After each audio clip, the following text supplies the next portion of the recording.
Oui, je suis Stéphanie Nadeau et je suis DRH du Crédit Mutuel du Sud-Ouest. Donc, le Crédit Mutuel du Sud-Ouest, c'est une banque coopérative. Nous sommes implantés en Charente, en Dordogne et en Gironde. Nous comptons 1000 salariés et 500 administrateurs. Nous nous sommes dotés d'une raison d'être en 2019 et devenus entreprise à mission en 2022, ce qui nous oblige à concilier performance financière et responsabilité sociétale. Nous sommes extrêmement engagés dans tout ce qui est diversité, inclusion et bien sûr santé mentale. On a beaucoup œuvré sur la sensibilisation des collaborateurs au sujet des stéréotypes, des biais inconscients et également sur les pratiques inclusives en matière de recrutement. Et on s'est aperçu que finalement nos dispositifs internes n'étaient pas forcément connus ou peut-être mal connus. Et j'ai décidé de me lancer dans un diagnostic interne en faisant appel à une association qui s'appelle OE Prométhée.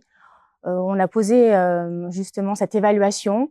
Ça nous a permis de prendre conscience de tout le chemin qu'on avait parcouru, mais également de ce qui restait modestement à accomplir. Et la bonne nouvelle, c'est qu'on a été labellisé entreprise Handi engagée en juin 2024. Donc une réelle fierté pour notre entreprise.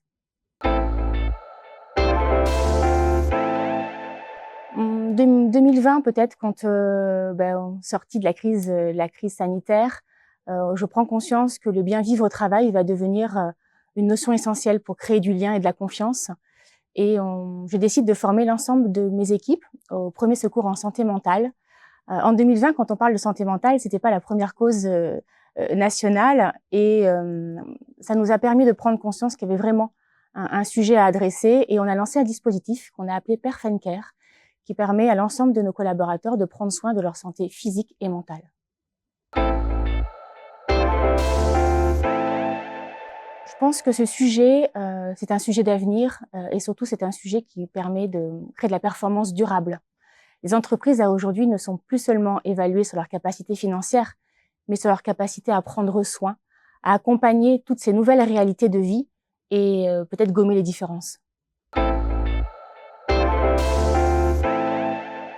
3 mots pour conclure par rapport au récit, je dirais égalité des chances, équité, innovation.